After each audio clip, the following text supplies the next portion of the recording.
Hi everyone, Rockthany Bantano here, the internet's busiest music nerd. And it is time for a review of the new Swain album, Negative Space. This is the second full-length album from Netherlands rock band Swain, at least their second album since changing their name to Swain. They were at one time a heavy-ass hardcore band that went by the name of This Routine Is Hell. Their 2013 record Howl absolutely floored me, was one of my favorite LPs of that year, but I also liked the grungier and more mature direction the band was taking their music in with the name change and the release of their follow-up record, The Long Dark Blue. So I've been waiting ever since that album, which was also one of my favorites of the year, to hear where the band would take their music next, because as much as I do like The Long Dark Blue, it does feel like a transition point of sorts. There was also something about the band's particular brand of 90s revivalism that was really clicking with me. I know I am a child of that era, and I do hear a lot of that stuff in the current music landscape, and a vast majority of it does not click with me at all, but at least with Swain's last album, it did hit me as, hey, this is bringing back everything that was great about that era with some really quality songwriting too. It's not just this painfully boring old school alt-rock or grunge pastiche presented with little in terms of artistic or songwriting substance. So I was looking forward to hearing where the band was going to go next, and this album actually did catch me off guard a little bit. Didn't know it was coming out. Some fans said, hey, have you heard the new Swain? Gave it a try. Like the teaser tracks, I'm ready.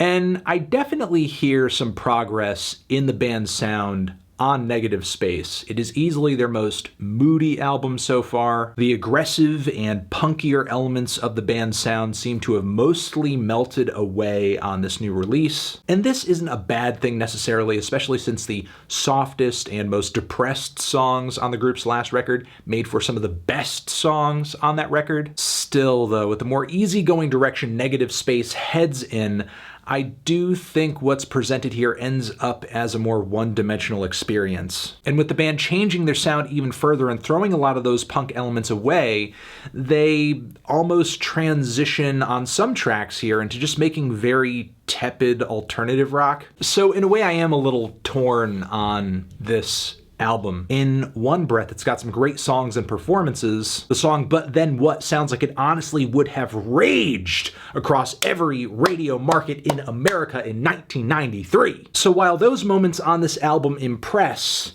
there are elements of it as well that are just painfully unoriginal. My critical mind, if you'll allow me to say something so cringy, is like, I don't know about this, but my 90s kid heart is very much like, yeah.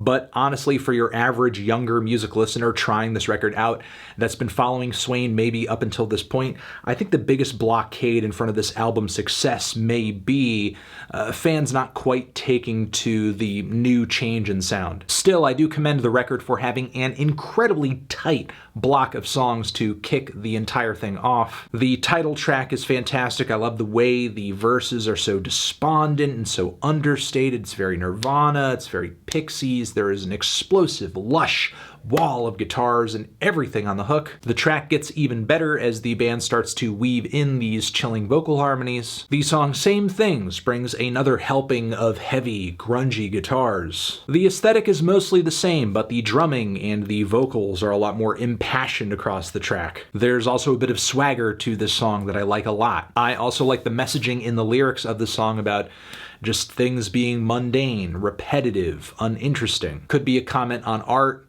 could be a comment on life, existence itself. The song But Then What that I mentioned earlier is an excellent ballad with this haunting lullaby-ish melody playing throughout. A very well-composed string arrangement, more Pixies-esque elements, and this beckoning refrain of all of these vocals singing in unison.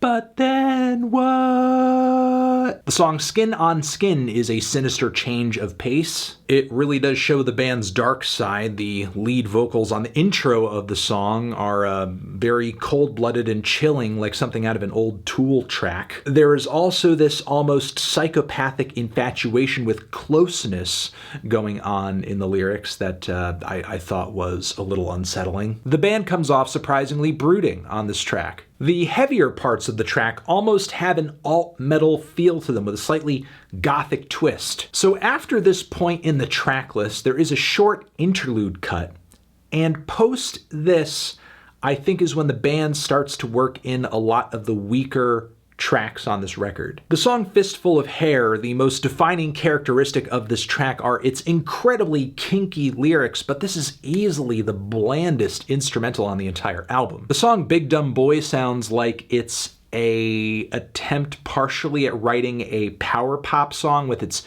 heavy, catchy, crunchy guitar chords, but then it suddenly coasts into these odd, groovy, somewhat artsy verses that feel like something out of a Wild Beasts song, but way too toned down to be distinct or memorable. This is also one of several moments in the second half of this record where the vocals are pretty underwhelming as they just are buried in the mix.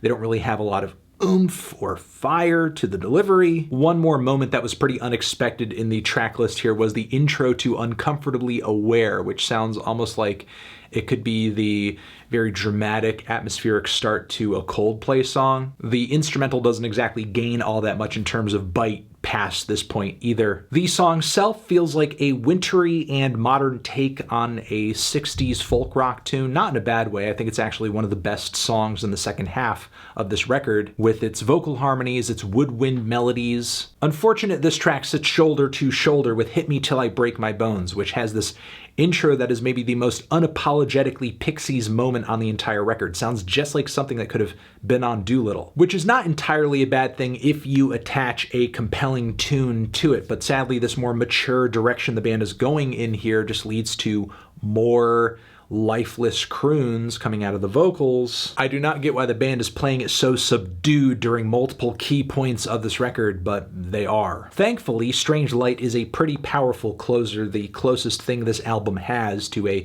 religious experience, with its thick, glistening layers of guitars and synths and strings. I love the way the track becomes progressively distorted and smudgy and ugly toward the end. It sort of just disintegrates before your ears. The track's repeated mantras of light coming out of a dark verge, it's pretty surreal. I know overall I think this album is good, but I still can't help but walk away from this record a little disappointed, because this is the first time Swain is hitting me with a record that I think is not great, not amazing. It's fine, it's enjoyable. There are a lot of good highlights here. I'm definitely looking forward to what the band is going to be doing in the future. But there were just way too many moments on this record where the ideas, the vocals, the songwriting was just so faint to the point where it was not registering on my radar. And that's not to say the band needs to start going aggressive again in order to do that.